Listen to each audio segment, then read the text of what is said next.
Hello everyone! Welcome back to the Casino Co YouTube channel, and thank you for attending Chapter 2 of my tutorial on how to do the morning announcements voice. How I conceptualize my original voice is still primarily unknown to me. Maybe it was my confidence, probably my ego, who knows? Of course, there were more factors as well, such as my use of high and low tones, the rolling of my R's, and the occasional pause I add in there for dramatic effect.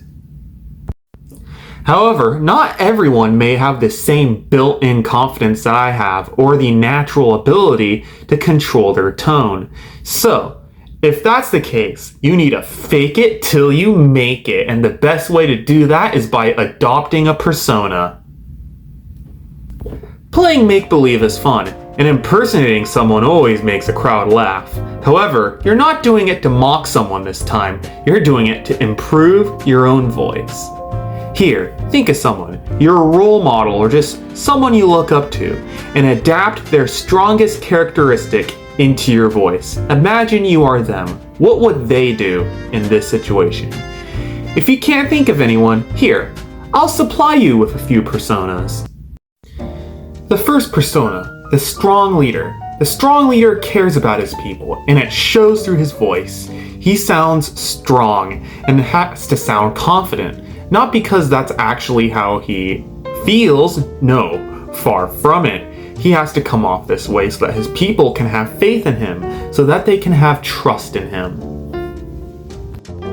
The game show host.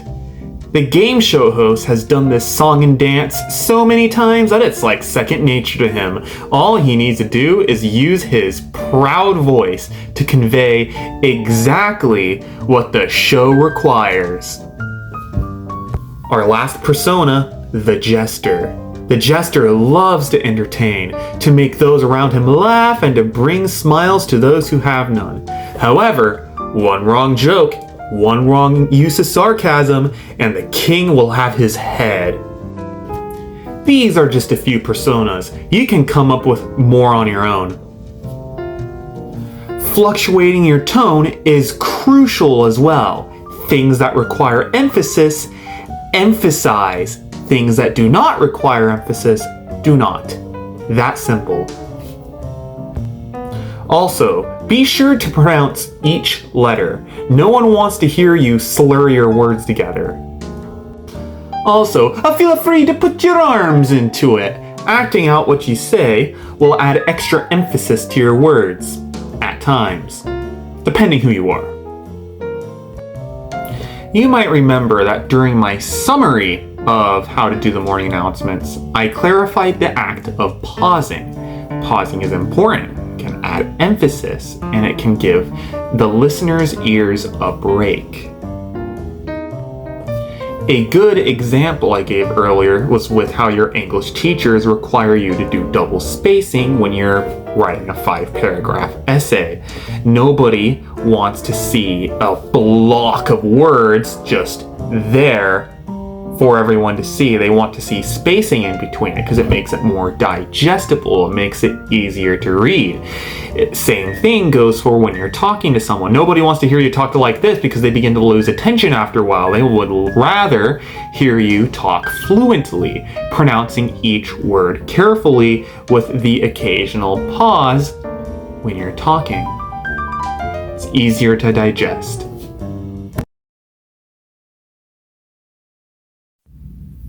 Welcome back to Chapter 3. Today we're going to be talking about the Pledge of Allegiance and the Minute of Silence. The Pledge of Allegiance and the Minute of Silence are both legally required by the government, which is why you should take them as seriously as possible.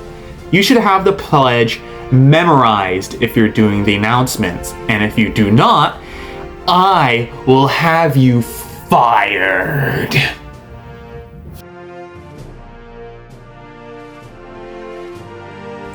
Don't try to be silly with it or anything ridiculous. Treat it with respect, because if you mess it up or say something incorrectly, you could end up offending a lot of people. Lastly, try to set an example even if no one can see you, and when you say the pledge, please stand. It's not a requirement, it's out of respect.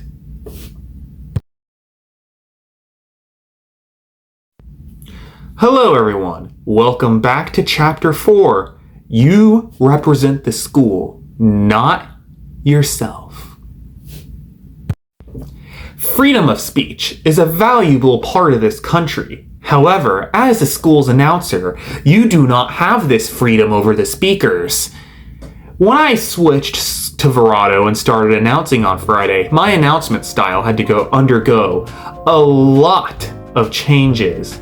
At my private school and charter schools that I originally went to before, I was given a lot of freedom. At my charter school, I even managed to change the school's motto to sweep it under the rug. It's probably fine for a while. Obviously, that had to change. However, at Verado, it's different. No silly side comments or long rants. You are the face of the school, so therefore, you say what the school wants you to say. Every script you write is checked, and if you mess something up, they could easily find someone else who will cooperate with them out of the thousands and thousands of people who go to the school that will replace you. This position is not just a fun side gig. It is a serious position. It is your job to speak to thousands in the morning and to sell the ideals and beliefs of the school.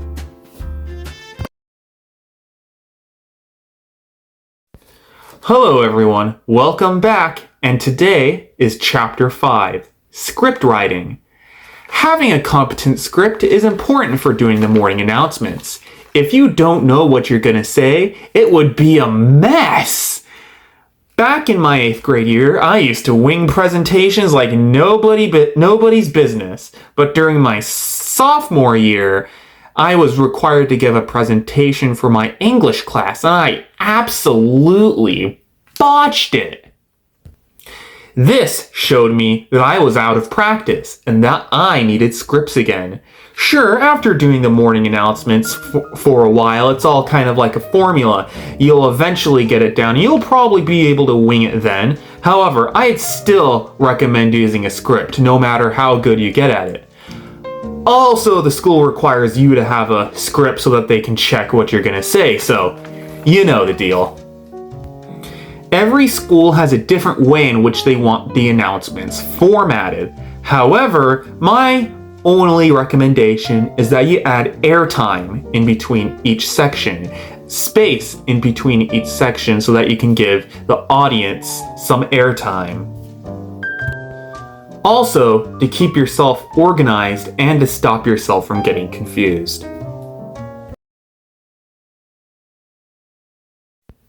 Hello everyone, welcome back. Today we're going to be doing Chapter 6, Lasting Legacy. As you do the announcements more often, people will expect to hear from you. You'll become almost like family to them. A crucial moment throughout their week, a fixation of hope in the stressful environment that is school. Knowing this, people will want to hear about you as a person. You may be just a voice, but add character to that voice. I know I said not to do remarks earlier, but I guess what I meant is, don't make sarcastic or rude remarks that no one cares about and use them sparingly. When people hear the same thing over and over and over again, they will expect to hear the same thing over and over again. However, even just by adding that you're going to be at a certain event you announced, or by nervously laughing whenever you announce ACT testing, so to say, it will add just that much more character to your voice.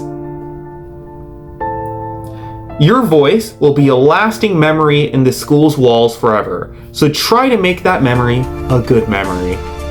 That was my complete tutorial on how to do the morning announcements. If you have any questions, please leave them in the comments down below. And remember that together we are one Verado.